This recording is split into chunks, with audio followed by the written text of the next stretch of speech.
What is up, Earthnoids and Spacenoids? I am just a simple new type, and in this episode we are diving back into Mobile Suit Gundam Hathaway's Flash Volume 2. Last time Mafty made it to Oenbelli to find a massacre. They ran into 12 Gustav Karls. We learned more about Karaya and Hathaway's past. This time, Hathaway meets with Oenbelli forces as well as Commander Kimberly himself. Also, Gigi heads to Hong Kong, but realizes that the Count is not enough man for her. So let's get into this.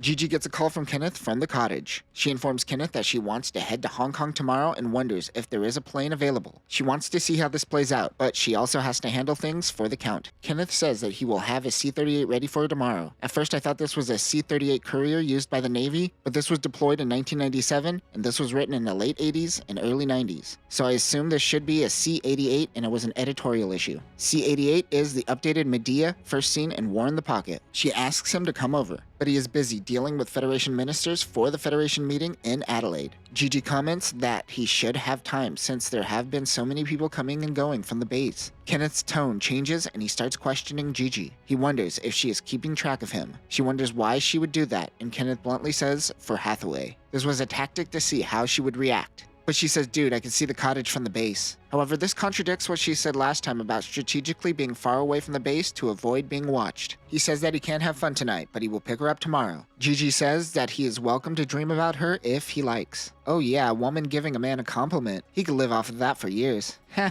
gross. Mafty goes south where they find even more of a massacre. Emeralda and two other female crewmates are horrified at a female prisoner who isn't divulging any information. They don't really describe the woman, just the reaction to people looking at her. So we could probably assume dismemberment of some sort. Another person being held as a prisoner is Captain Kimberly Heyman, the commander of the original Kimberly unit. He is acting tough around the Mafty forces. Galman wonders if they should resort to torture. Hathaway says he would leave it to the Oenbelli forces if that were the case. He tells Kimberly that the Oenbelli forces have nothing to do with Mafty. He says that the consequences will catch up with him. The former commander pleads for his life and says that they hacked up bodies. So we did the same essentially. Hathaway just sees a child in front of him with command tactics fueled by emotional reaction. Hathaway suggests that they treat their captives with the utmost care. Galman thinks that because they aren't a part of the Cersei unit, they won't provide any value to them and wants to kill them. But Hathaway thinks that if they provide a fraction of value, then it is worth keeping them alive. They head down the corridor to another room to find Fabio Rivera. He had a thick Spanish accent. He realizes that this is the man that was pretending to be Mafty. They found a gap in the Federation and exploited it by creating a local air force in the area. Hathaway tells him that real leaders don't hide behind false identities. What they experienced here in Oenbelli is a slaughter. He needs to take accountability for what has happened here. He shrugs off Hathaway's comments. Fabio mentions that his people recorded a video of the massacre that occurred here in Oenbelli. Someone is on their way to space to expose the Federation to the colonies. One of Fabio's subordinates speaks up and tells Mafty that Kimberly's forces were playing with them in their mobile suits. They were enjoying killing their forces. Another person makes fun of them and says they are no different than Kimberly. Galman gets mad, but Hathaway pulls him out of the room for a moment. Hathaway says that what Quacksalver used to fear was that emotions run high when making important decisions. Hathaway makes the call to pull out. Oenbelli forces have roughly 5,000 forces remaining throughout Oenbelli. Last episode we learned they had 20,000. Ouch, 75% loss is rough. Remember, these were the people responsible for the Houndsdon hijacking. They wonder what Mafty's next move is. All he says is that they will simply eliminate Federation cabinet members. Fabio tells him that they plan on hitching a ride to Guangzhou, as they believe the Federation meeting is moving from Adelaide to this new location in China. They said that they intercepted a message from Hundley Yokson of the criminal police organization that suggests they are moving. This message was intercepted while they were on the Houndsdon. Hathaway believes that the Federation are old cronies who wouldn't even be bothered to change location. Fabio scoffs at him and says now who is being sloppy. Mafty makes their leave from Oenbelli. Kenneth makes his way to the cottage to pick up Gigi. He tells her that they missed their chance to get Mafty in Oenbelli yesterday. He wonders why he, a 30-something-year-old, is interested in a 19-year-old girl.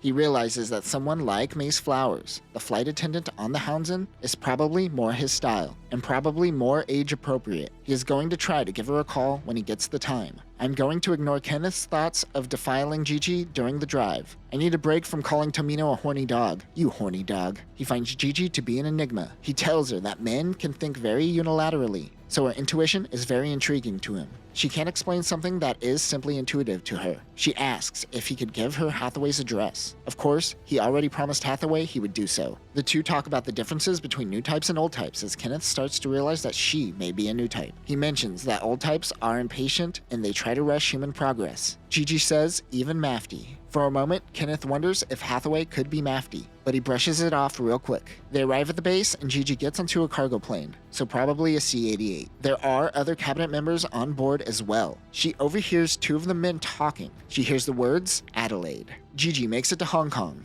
The ensign who drops her off suggests tipping the driver so they don't try to rob her. He mentions that this is because of the Federation crackdown in this area. This is an important comment because this area was previously an autonomous area where the Federation wasn't allowed to have any presence. Since the attack by the Psycho Gundam decades earlier, it appears the Federation has slowly been encroaching on the area. The ensign sends her off and heads back to the base where he plans on picking up 2 ministers and Mace Flowers. She is planning on hosting the ministers on their journey to the meeting. And by planning, I mean Kenneth probably gave her a job just so he could try to have sex with her. And he does, which we'll talk about next episode. Gigi notes that this city is almost as clean as the colonies. She arrives to her apartment. The concierge escorts her through the property, during which she mentions something fascinating. She says that throughout the old century and through universal century, globalism is at an all-time high, and thus more and more multicultural families are being created. Over time, culture became homogenous, and soon many cultures and ethnicities were slowly disappearing. Now people try to preserve what little culture is left. It isn't said out loud, but I assume culture is, let's just say, influenced by the Federation. Culture typically grows naturally or out of necessity. Later that night, she was already at work ordering furniture and wallpapers, getting the place ready for the Count. She later gets naked and takes a bath, while thinking of that one time Hathaway saw her naked. This calms her down and allows her to get a good night's sleep.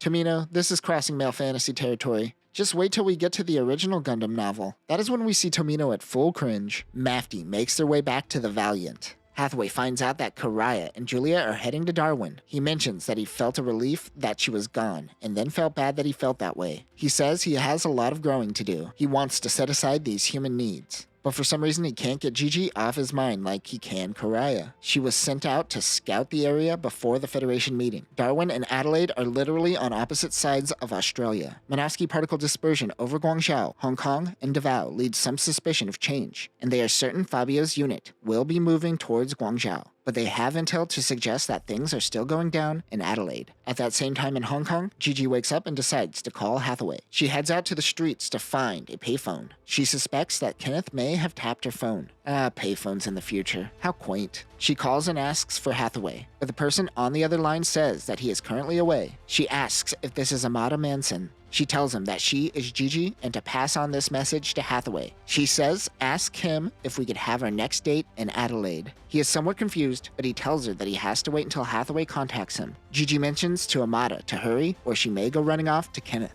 As she heads back to her apartment, she sees the news showing a mass killing in Davao done by the Manhunters and the Circe unit. She heads back and spends the next day finishing the furnishings, but she recognizes this simply isn't right. She constantly had Kenneth and Hathaway on her mind. She decides her fate is set. She has to leave the Count. She leaves a note for the Count and takes the small bag and departs from the apartment forever. She mentions that she may be walking into her own demise. The Valiant is heading towards Banao Harbor, near Darwin's coast. They don't plan on making contact with Karaya until they are able to properly hide the ship off the coast. Hathaway asks if they received any messages from the professor. He is informed that Gigi, in fact, sent a message suggesting that the meeting is taking place in Adelaide. This moment, I think, is supposed to confirm that Hathaway was right about Adelaide, but it comes off like he is getting way too turned on around Sharchai Coleman and his men. Workplace erections. They get word that Fabio may actually be heading towards Australia. Mafty resupplies at Banao Harbor. They relay a message back to Ladoichia. They must be careful about Alice Springs during their journey. They might be able to get the jump on the Circe unit, but they also don't have too many units to work with, so they have to be careful. Hathaway says that they must make it to Adelaide or face defeat. When asked what's the reward, he says nothing but satisfaction that we did our best. So just like most American jobs. Lane aim is securing Penelope onto Casaria. He is disgusted by the sight of a woman. Kenneth brought Gigi onto the base against protocol. He grabs one of the mechanic's binoculars to get a closer look at Gigi. He mentions that he finds the other girl, Mace Flowers, to be hotter. This means that Mace went out with Kenneth. This is totally Kenneth's move with the ladies, isn't it? Hey, check out my base and some mobile suits. The Circe unit heads towards Australia.